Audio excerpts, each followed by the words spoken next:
Good morning. My name is Jane Hall-Lute.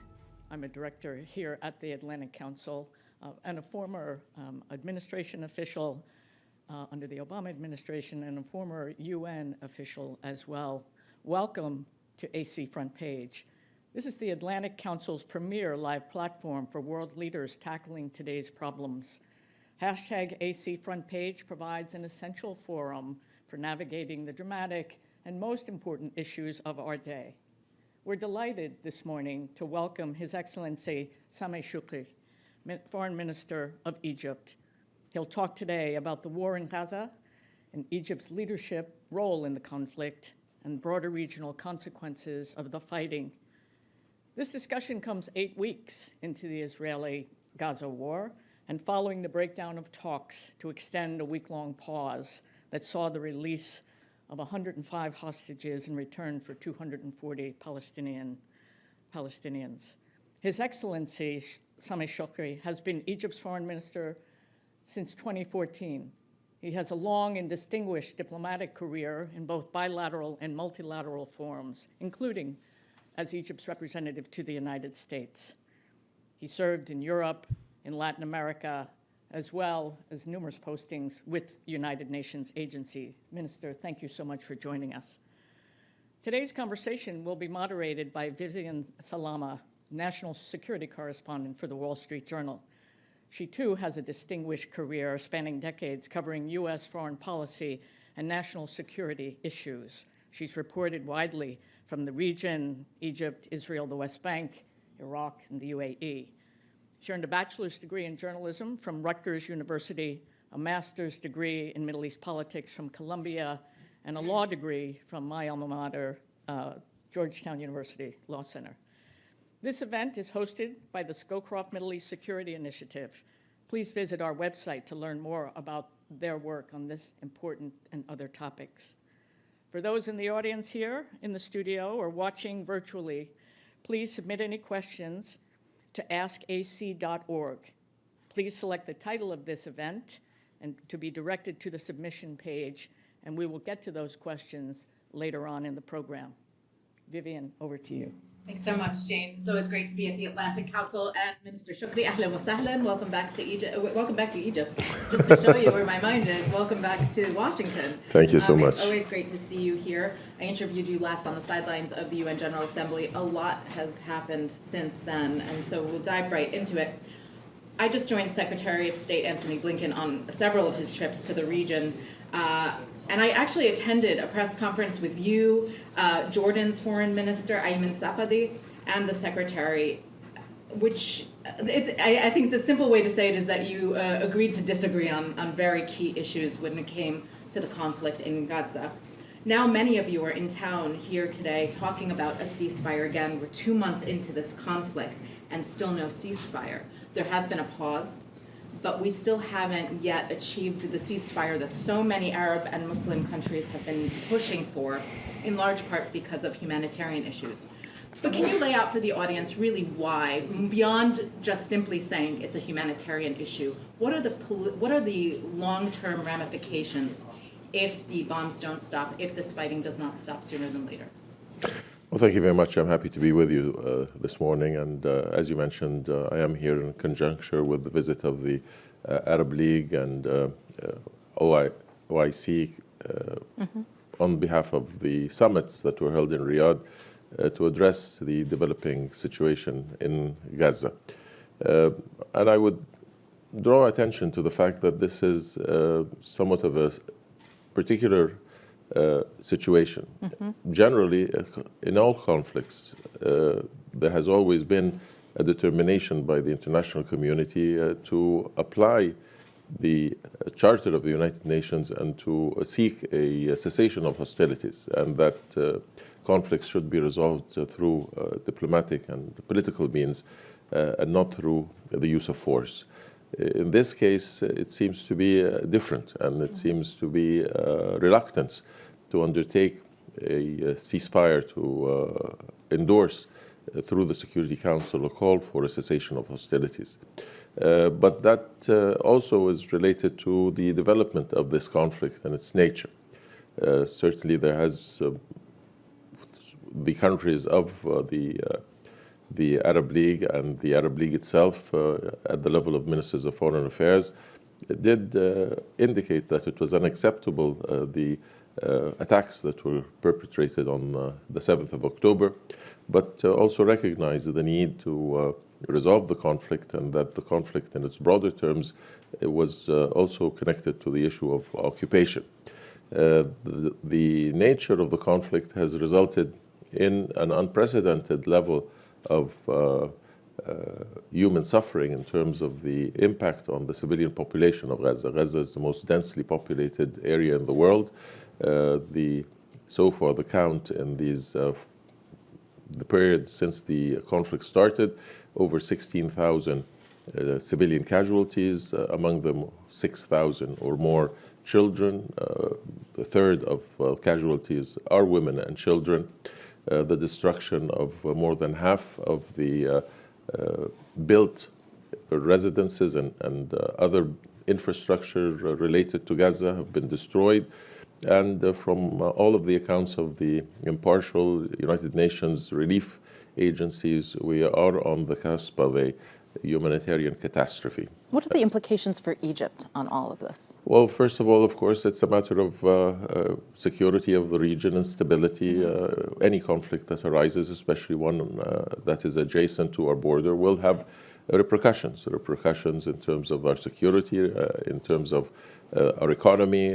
We have had a decline in our tourist revenues. But it is the situation that also poses the threats of increased radicalization, increased terrorist activity.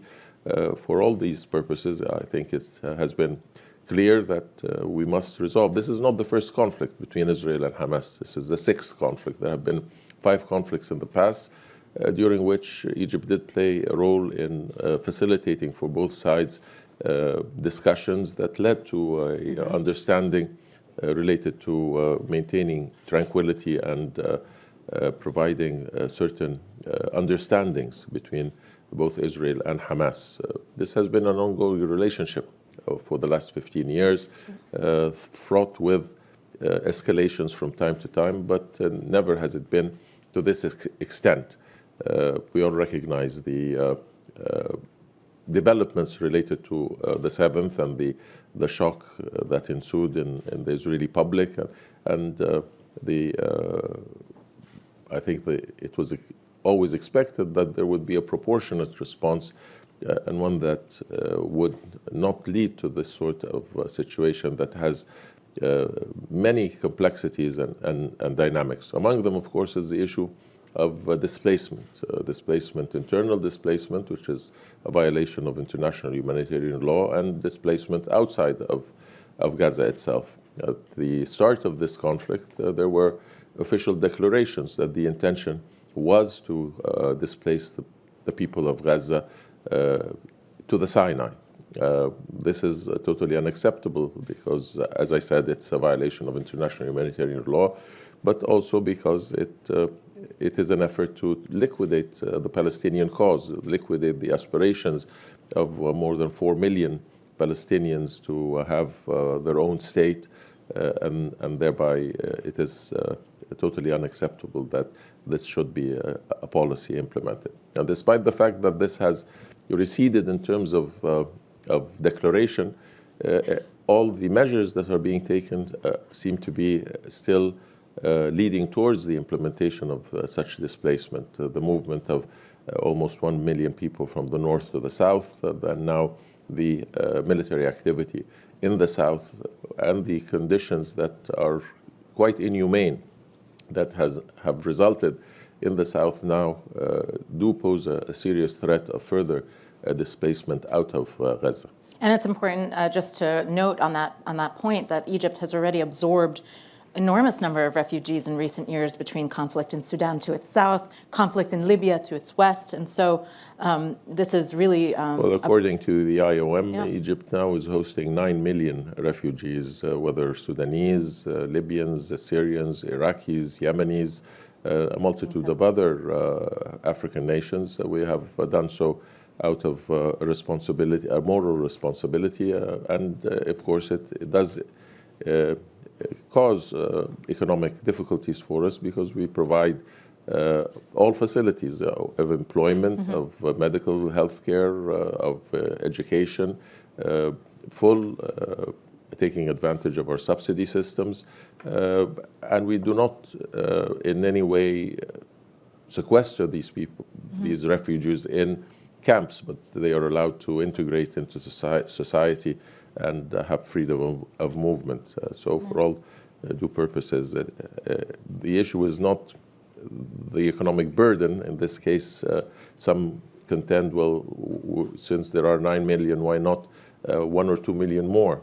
But that is absolutely not acceptable for the political ramifications related to this displacement and for the potential, if this can be the case in Gaza, then why not in the West Bank? And we see the activities of the aggressive violent attacks of the settler community to intimidate and to, again, move people out of their homes, the confiscations of lands, the demolition of homes.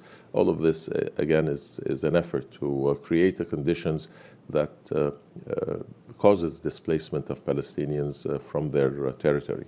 If there is time later, I would like to circle back on security in Sinai. I'm also going to be giving the audience a chance to ask you questions as well. But I do want to come back really quickly to the issue of the ceasefire, because Israel says, without the hostages being released, we're not going to do a ceasefire. And the U.S. largely supports that view. Egypt and also Qatar have been tirelessly working to secure the release of hostages through their contacts with Hamas. The U.S. has praised Egypt and Qatar for its efforts. But we've sort of hit an impasse at this point where Hamas suddenly, after we had a pause and some hostages were released, Hamas says no more for now. Can you update us on that situation and where things stand? Well, it's somewhat contradictory. It was during a humanitarian pause that the ability to exchange hostages and detainees was accomplished. So the conditions under which there was a pause did facilitate the discussion and the agreement to release hostages. And we were continuing those discussions, and they are difficult, they are complicated, but they are not unsurmountable. And I believe that if the military pause had continued, there would have been further discussions to resolve the differences that arose, differences in interpretation, in categorization of who would be freed and in what order they would be freed. But certainly there was an ongoing process, and we were disappointed that it was not able to extend the military pause so that we could continue to address the issues of hostages. We called for the release of all hostages. We worked for the release of all hostages, but necessarily there needed to be more time. There are still ongoing discussions of a very sensitive nature, so I won't delve into their details. The pause literally ended last week when we were in the motorcade in Tel Aviv driving to the airport, and we asked U.S. officials what happened. They said the ball is in Hamas's court. It's because of them that this ceasefire stopped, this temporary pause stopped. Do you agree with that? I don't think it's helpful to try to allocate blame on either side. It only complicates sensitive negotiations and doesn't create the necessary incentives to pursue further understandings. Yeah. These attacks by Hamas are viewed globally as an enormous intelligence failure on the part of Israel, but also its allies. I have sources and other journalists have reported that Egypt did offer a warning of an attack of some kind that Hamas might have been plotting. I'm a journalist, I'm always trying to make news here, so can you comment on that? Did Egypt offer a warning? I have no specific information related to this incident, this attack, but I can say that Egypt has been constantly in its discussions with Israel, highlighting the importance of the resolution of the conflict so as to avoid the frustrations and the utilization of the Palestinian issue and the lack of achievement by violent terrorist extremists who, in view of the frustration, in view of the lack of progress, will have no other recourse but to resort to violence. So I can put it in more general and broad terms that there has always been a threat and a possibility that I had always said that if we continue, personally, if we continue to be taken by this lull and tranquility, something bad is going to happen. Eventually, that will wake us up to the situation that we have let stagnate for some time, and I think this is one of the consequences. As someone who spent half her career in the region, and I was in Gaza in 2005 when Hamas was sort of coming into power, it's pretty astonishing to see where they are now versus where they were back then. The U.S. says Iran is complicit. Maybe it wasn't directly involved in planning this attack, but it is complicit because it has aided them with weapons, with financial assistance. Is that Egypt's view too? Or are there other parties that may have also bolstered Hamas? In your capacity as a journalist, I'm sure you recognize that there were others closer who had financed Hamas over the last 15 years, who might now be in direct conflict with Hamas. So it's, I think, common knowledge, and it is policies that I think were misconstrued. Mm-hmm. Can I make a guess now, just for the sake of our audience? Are we talking about the Muslim Brotherhood? Not necessarily, but there are others also who have been involved in the financing and maintaining the separation between Gaza and the West Bank by maintaining the ability of Hamas to continue to control Gaza. I'll try one more time. Do you want to name names, or? I will not name. I'll leave that to your journalistic prowess. All right, folks, we'll talk afterwards then. I will say that on the trips also that I went on with Secretary Blinken, I did accompany him to Ramallah, and we saw Abu Mazen, Palestinian Authority President Mahmoud Abbas. It's clear that the U.S. and its allies believe that the Palestinian Authority needs to play some role in Gaza's future. And in order for that to happen, allies need to collectively do what they can to strengthen the PA's authority, its leadership, its institutions, its finances. But then what? What if the people of Gaza reject them after all of that? What is the view? Well, again, the issue of the day after is, as far as we're concerned, is not necessarily the right time to discuss. I think the important is to concentrate on today rather than what will happen in the future. We have no idea what the contours of the situation in Gaza or in the region will be at the end of this conflict. So it's more important to concentrate on ending the conflict and then moving on to developing a strategy between the various components that that provides us the foundations for a better situation. Respectfully, I will not let you off the hook on this one, because the U.S. officials publicly tell us that this is a primary discussion with Arab allies and others, including with Israel. I want to read a quote from Jordan's foreign minister about this topic. He said, "How can we even entertain what will happen in Gaza when we don't know what kind of Gaza will be left after the war is done? Are we talking about a wasteland? Are we talking about a whole population reduced to refugees?" But these are issues that the U.S. is definitely talking about. In fact, to quote Antony Blinken off the top of my head last week, he said, "We're not only talking with them about the day after, we're talking about the day after the day after." And so it's hard. Can you even share, in your view, in Egypt's view, what that looks like, given where we are 2 months in, where, as you said, millions displaced? Well, as you see, both my distinguished Jordanian colleague and I have the same views, that it is not appropriate, or else we will be complicit in the continuation of this conflict if we were to address a day after that. We have no idea in what form it will be. We have no idea what sort of conditions will be existent in Gaza. We don't know the duration, and thereby I don't think it's really the priority now to deflect the attention that we need to be giving to the end of cessation of hostilities and the presumed day after.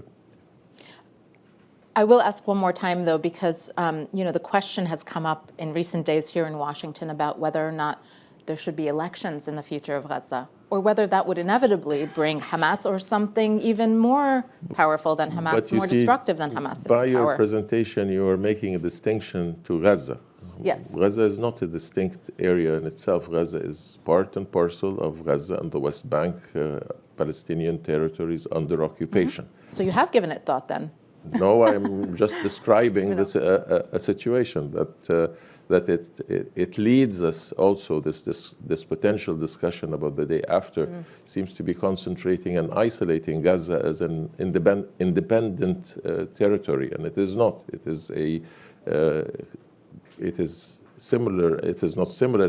It is a continuation of the Palestinian territory under occupation, and thereby any future must be related to both the West Bank and Gaza as an integral unit, whether in terms of governance, whether in terms of our ability to implement the two-state solution that would incorporate both the West Bank and Gaza. So anything related to the future of Gaza cannot be taken in isolation to the overall legal condition of the occupation. I imagine that's something that you and folks here in Washington are on the same page about, at least. There has been a chorus of revitalization of the two-state solution as the most important manner to end the conflict. But then I fear that having given the two-state solution lip service over the last 30 years, that now many are advocating for this as, again, a deflection from having to address the very painful situation that exists on the floor in Gaza today. I actually heard you say that about the two-state solution in an interview yesterday, and I was hoping that it would come up today because I wanted to ask you, you say it gives lip service to the two-state solution.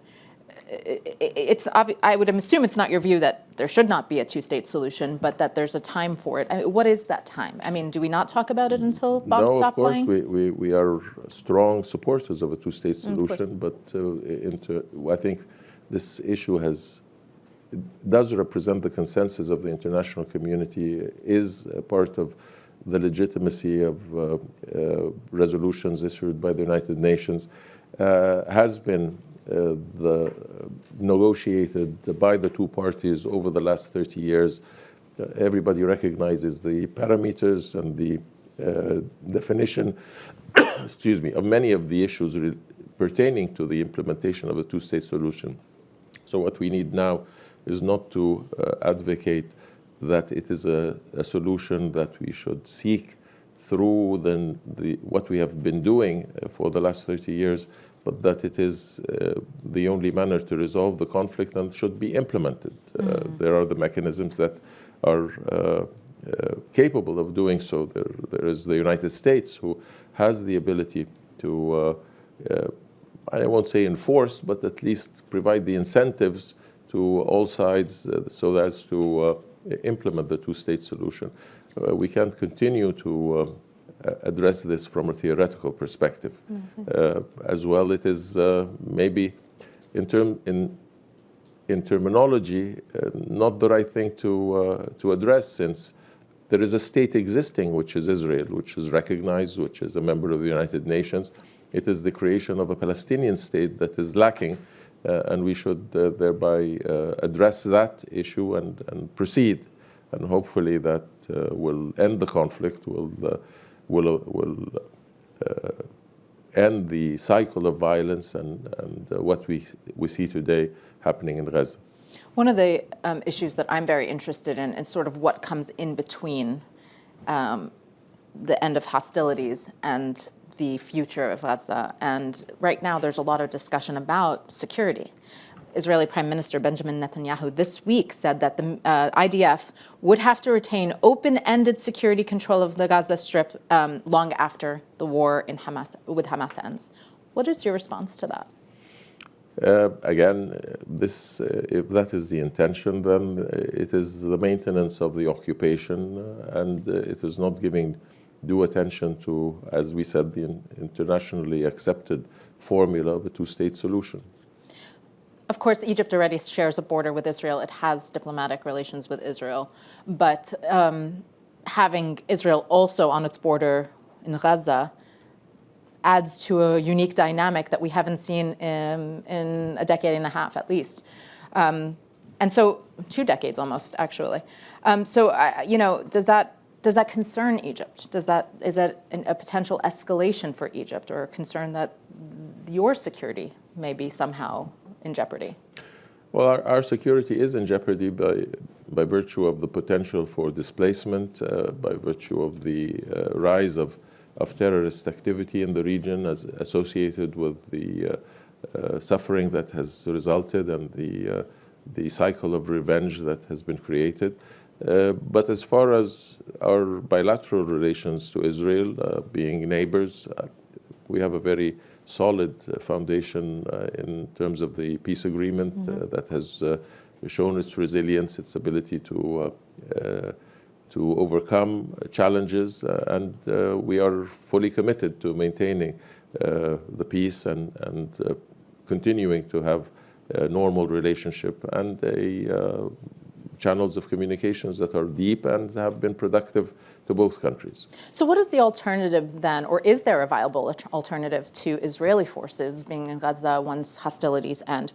U.S. officials have said, their hope is that they would be able to get a multinational force, maybe an Arab multinational force of some kind to do that. Are you open to that idea? And if so, is Egypt willing to send forces? Again, you seem to be going back to the issue of the day after. And it's in between, the day in between. At this juncture, all I can say is that Israel has a responsibility as the occupying power and should undertake that responsibility, not only in terms of security, but in terms of the well-being of the people under occupation. And currently, and as the Secretary General has determined in his invocation of Article 99 of the Charter of the United Nations, this situation is a threat to international peace and security because of the potential of the collapse of the humanitarian conditions in Gaza. Okay. I will, in about 6 minutes, 7 minutes, offer the opportunity for folks here in the audience and people watching virtually to submit their questions. But I did want to talk to you a little bit about the Rafah crossing to Gaza, between Egypt and Gaza. There was a lot of back and forth in the early days about whether Egypt would open the crossing. Okay, it opened it. Whether Israel and Hamas would allow aid in or people out. Several days of negotiations happened. Things sort of started moving along, but it's been challenging, and it remains challenging even now, some days better than others. Can you just update us on the situation? Well, let me just say that there seems to be a lot of distortion related to the Rafah crossing, even in your reference to whether the crossing was open. The crossing has been constantly open. The crossing has never been closed. The crossing has facilitated the movement of people from Gaza into Egypt for purposes of education, healthcare, travel beyond Egypt, and the crossing has never been closed.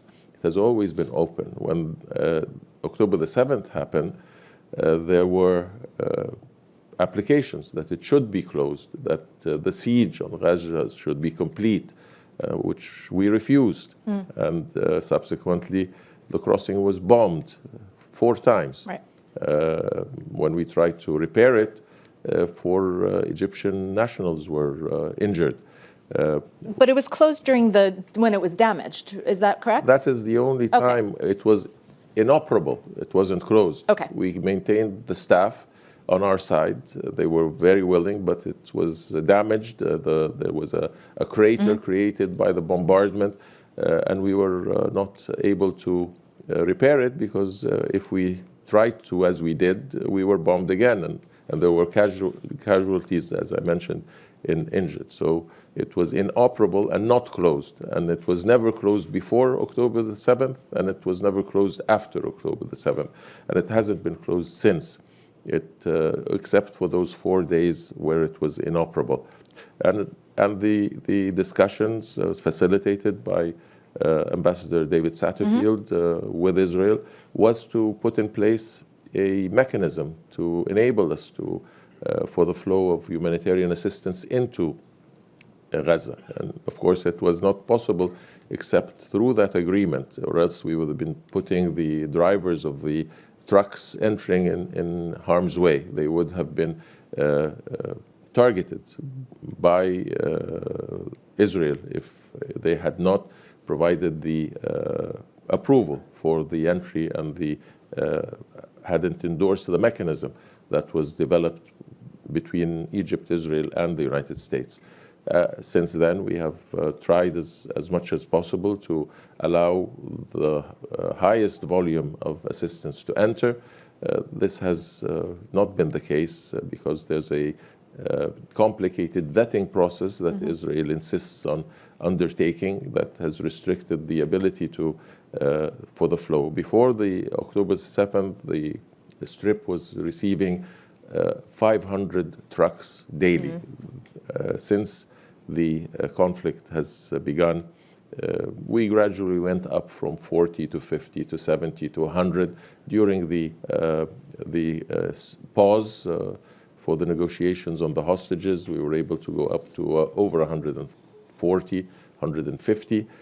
But now we are back at the level of 70s to 100. And this is insufficient. It's absolutely a drop in the ocean for the needs of the Palestinians, and it's a very dire situation that we are facing. These trucks, the arrangement has been that they be vetted first on the Egypt-Israel border before heading north to Gaza. Is that correct? And do you think that's impacted? They are being vetted in El Oga crossing by Israel and then returning to enter through Rafah. And we, again, conform to the agreement that we reached and assisted by Ambassador Satterfield. Israel says that Hamas has made it difficult for people to access Rafah, that it tries to prevent people from going. Hamas says that Israel is bombing the crossing to this day, continues to bomb, even though it said it would moderate its operations in the south. Is this a concern for Egypt? No, the crossing hasn't been bombed since the beginning of the conflict, but it is the conditions and the military activity that, of course, restricts the ability of the UN agencies, UNRWA, to receive and to distribute the assistance. And then it's the volume of assistance that is quite deficient from meeting any of the needs of almost 2 million people who are now amassed in the south of Gaza. As always, I have many, many more questions to ask you, but I did want to just squeeze in one more before we turn it to the audience. The U.S. has been concerned in recent weeks that Russia may try to take advantage of instability in the region, whether it's because of the war between Israel and Hamas or the activity by the Houthis right now, firing missiles around. There's been attacks on U.S. facilities in Syria and in Iraq. Are you concerned that third parties, outside parties, whether state or non-state, are going to seize on this moment to try to create greater instability in the region? It is certainly an issue of concern that conflict might spread regionally or beyond, that other state or non-state actors might become involved. I think so far it is contained to a great extent to Gaza. And there have been the skirmishes to the north between Hezbollah and Israel, but for all due purposes, it seems to be a determined by both sides not to escalate, which is, I think, a reasonable development. But then the dangers always exists. Miscalculations or mistakes can happen that might lead to broadening the conflict. And we have been in close touch with many of the potential participants to indicate, and the United States in providing the deterrence, the presence of U.S. military in the region, I think has sent a strong message that this conflict should not escalate. Not to mention warships from the U.S. and UK in the Eastern Mediterranean right now. True. Right. Well, I want to give an opportunity to allow folks here to ask questions. Just make sure you introduce yourselves, tell us where you are, who you are, where you're from. Yes, sir? Is Egypt willing to resettle the Palestinian refugees for a short period of time until Israel is done with its quote-unquote strategic goals? That's the first question. The second one is, when it comes to the Muslim Brotherhood and Hamas, Egypt designates the Muslim Brotherhood as a terrorist organization, but not Hamas. The U.S. designates Hamas as a terrorist organization, but not the Muslim Brotherhood. Do you see any distinction between both, and do you feel that this is necessary in assessing the situation, the ongoing situation in Gaza? Thank you. Thank you very much. As I think I clearly indicated, that Egypt does not support the displacement, nor does it believe that it should be complicit in allowing for the displacement for the purpose of liquidating the Palestinian cause. And we will continue to maintain that position. And I believe that the Palestinians themselves are against any form of displacement. I think what we should all concentrate on is the end of hostilities, so that we can meet the humanitarian needs of the Palestinian people and resolve whatever conflicts as we have done five times before. So again, no displacement. It is a violation of international humanitarian law and should not be contemplated as a manner of relieving or achieving objectives related to dealing with an occupation situation and grabbing more lands from their owners. We've been always very clear in our perspective related to terrorism and fundamentalism and radical ideologies, that there shouldn't be any distinction between any organizations, whether it's Muslim Brotherhood, whether it's Shabab, it's Boko Haram, it's any organization that has a foundation that is associated with radical religious ideologies. And our contacts with Hamas were at the request of Israel, and it was acceptable so that we could intervene at the appropriate time to relieve the pressures and the conflicts that resulted by 5 cycles of confrontation between the two. So again, we are very clear in our perspective that there should be a unified position of the international community when it deals with organizations, Muslim Brotherhood, ISIS, Daesh, any form of radical ideology should be treated and dealt with in the same manner. So it surprises us when there are partners in Europe that give freedom of access and operation for organizations that do have a radical fundamentalist ideology. I think it's a question that has to be posed, the consistency of the international community's dealing. So it's not just those that confront us directly, but we should recognize that all of these organizations have one purpose, and that is to perpetrate violence. If need be, they might present themselves at one time or another as a political organization, but if they do not are not able to overcome any opposition to their ideology, then they will always revert to violence.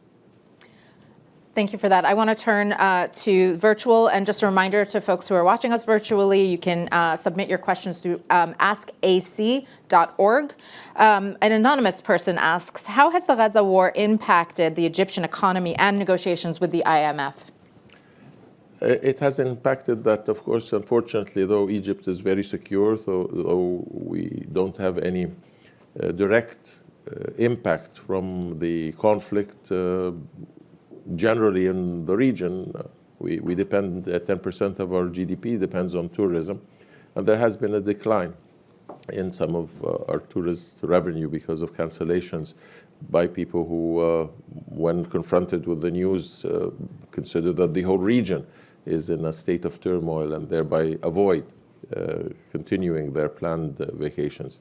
It hasn't, or maybe it has to a degree an effect on our negotiations with the IMF, because the IMF is more cognizant of the various challenges that Egypt faces, whether it's because of the 2 years of the COVID and the Ukraine war, and now the situation in Gaza, taking into account that the humanitarian assistance that has been provided to Gaza, 75% of it has been generated by the Egyptian government and Egyptian NGOs and the Egyptian public, who has shown a very high degree of generosity.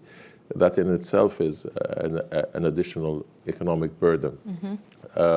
So it's a recognition that we have constantly been facing challenges, and that it's necessary when we apply the program that there is sufficient flexibility and consideration for the impacts of the war in Gaza, the war in Ukraine, these 2 years of the COVID, and how it has impacted our reform programs. Okay. I'm going to take one. The woman in the back had a question. Can you just wait for the mic to come to you, and don't forget to introduce yourself. So, Hulda Fahmi with Jubilee Campaign.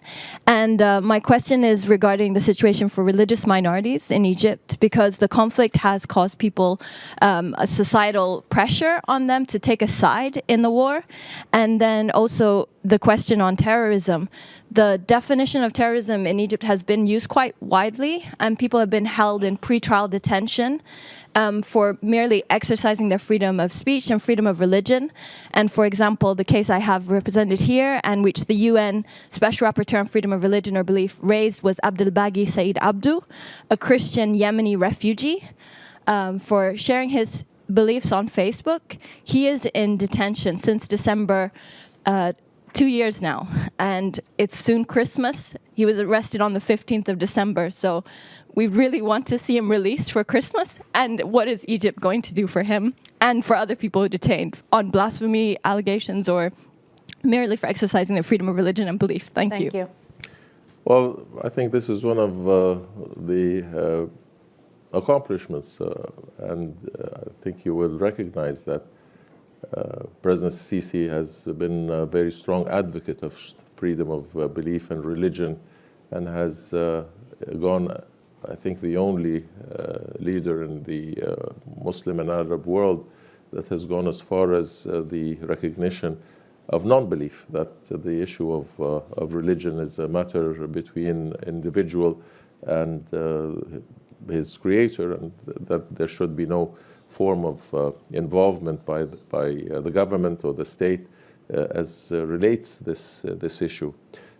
He has continually advocated for freedom of religion and the need to reform the religious narrative in Egypt, and is a strong advocate, and has shown by deed, not only, and by example, his receptivity and his popularity within Egypt's Christian community that is supportive and is cognizant of the direction that the country has taken since the president came to office.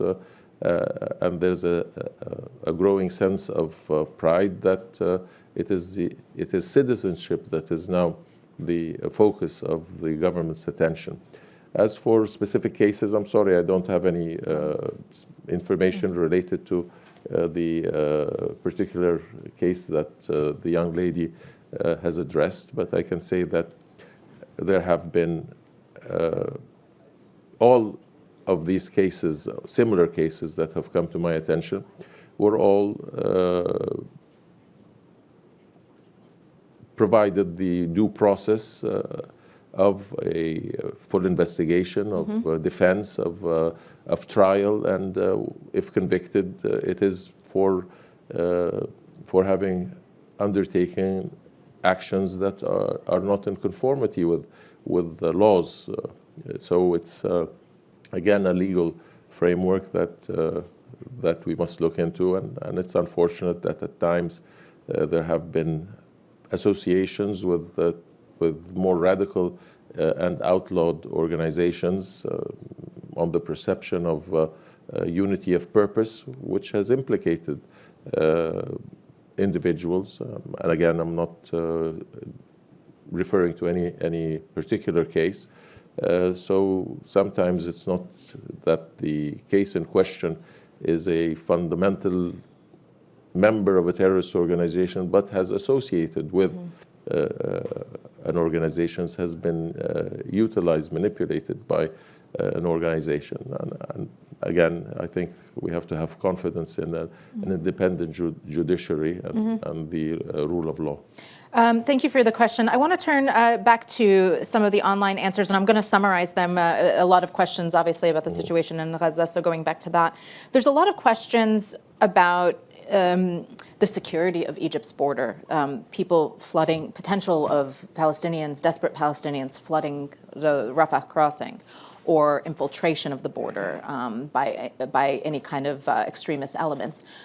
I mentioned earlier that if we have time, I wanted to talk to you about security in the Sinai, which has been a concern of the Egyptian government, certainly in the last decade, but over the past decades. And there's a very sensitive history in Sinai. So if you could talk a little bit about that element of it, how you distinguish and try to help Palestinians allow the crossing to function, but also ensuring Sinai's security.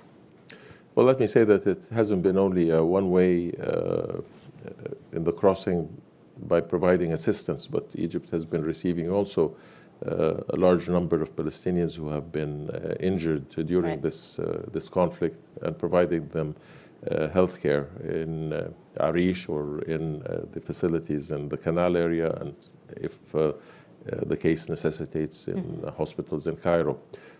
So it's a two-way traffic. There have been Palestinians, dual nationals, who we have facilitated coming out of Gaza, hundreds who have come out, again, through arrangements and agreements with Israel, facilitated also by the United States.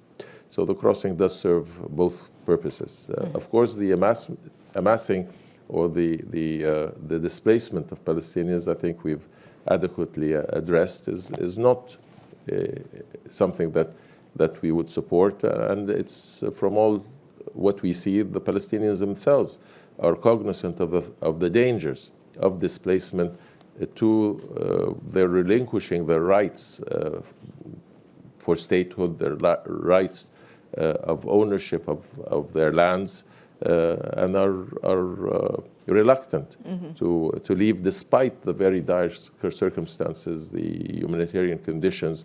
They are where they are because they recognize the dangers.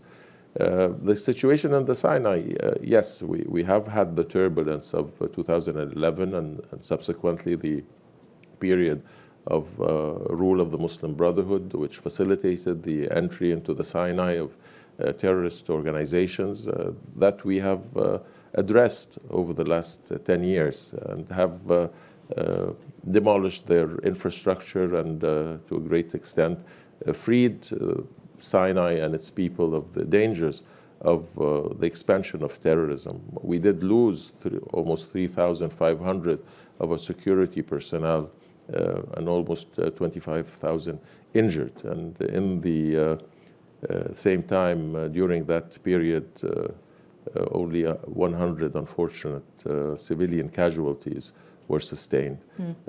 This was an operation that took into account the need to protect our people, and our security services did suffer.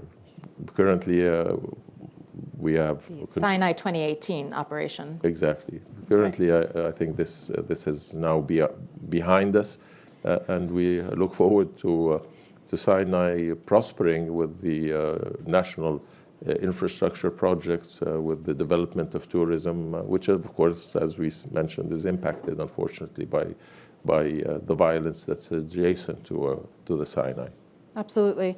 There are questions also that have come in that relate to a story that some of my colleagues are working on as well, about globally, and especially the global South, as we call it, the view that the U.S. has stood sort of wholeheartedly with Israel in this conflict, and concerned that it is losing the global south. President Biden came into office very much vowing to restore America's standing in the world with its allies, show that it's there.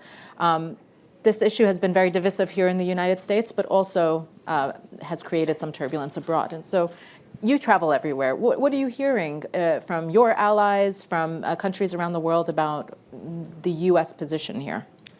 Well, I believe that as you mentioned, the global south is looking very carefully at the progression of this conflict and is making comparisons.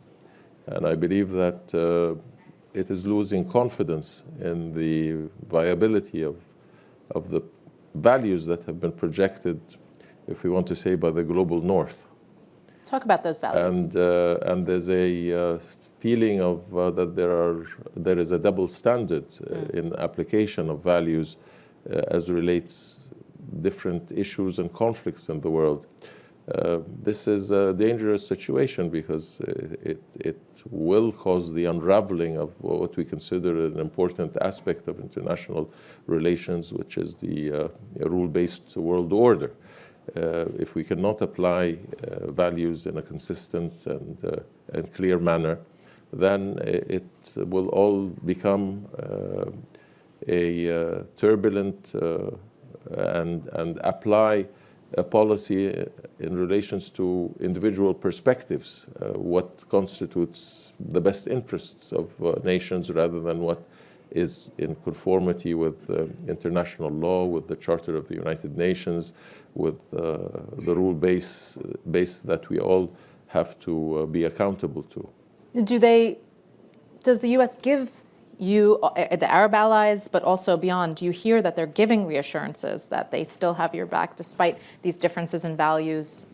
Well, these are two different issues. The bilateral relations with the United States, I can speak on behalf of Egypt. We have a deep relationship, a strategic relationship that has been parallel, that has not intersected, that has been providing benefit to both sides equally, and we continue to promote the relationship and advance and explore new areas of cooperation. So we have every intention to maintain a healthy and robust relationship with the United States and define both our interests and how we might achieve it. So I think this is different from what we were discussing in more general terms as it relates to the perspectives of the global south to the global north and how there's a erosion of credibility in terms of the application of certain values that have always been supported and promoted by the global north. This is, again, a very dangerous situation because it can cause the unraveling of the world order. Another topic of interest here, and certainly something I've looked at very closely over the years, is the Abraham Accords. Some have speculated, at least, that it inflamed Hamas, basically, to carry out these attacks, that it was furious about Saudi Arabia in particular, looking to potentially establish diplomatic ties with Israel. At this point, do you believe that the Gulf can be viewed as potential partners on this issue to try to support the Palestinian people? Egypt has long had diplomatic ties with Israel, as has Jordan. The Palestinians largely and increasingly feel that their Arab brothers and sisters have forsaken them. So what is your response to that? Not necessarily. I think you drew an example of Egypt and Jordan, despite the fact that we have normalized and have normal relations with Israel. That has not deprived us of our ability to continue to support the Palestinian cause and to support the two-state solution and to work taking advantage of our relationships and our contacts with Israel to try to incentivize and attract and convince Israel of the benefits for itself in terms of applying the two-state solution. So I don't see any contradiction in that, and I don't think it is useful to